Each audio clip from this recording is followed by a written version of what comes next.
Ja, herzlich willkommen zum Türchen 21.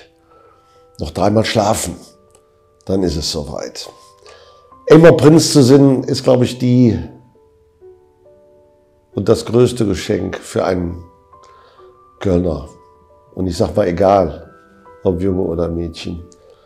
Und wir hatten ein tolles Dreigestirn mit Prinz Boris I., Bauer Markus und Jungfrau Agrippina.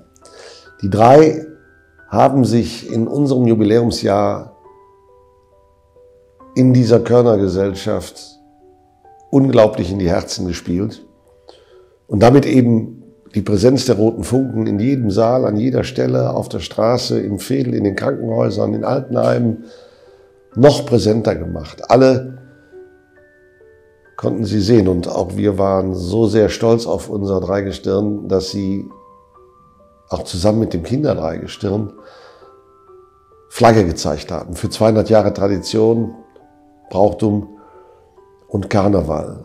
Eine unvergessliche Zeit in einem atemberaubenden Tempo mit 480 Auftritten geht so schnell vorbei und ist eine absolute Einmaligkeit. Wir sind euch sehr zu Dank verpflichtet. Schön, dass ihr drei dat für uns und ich gemacht habt.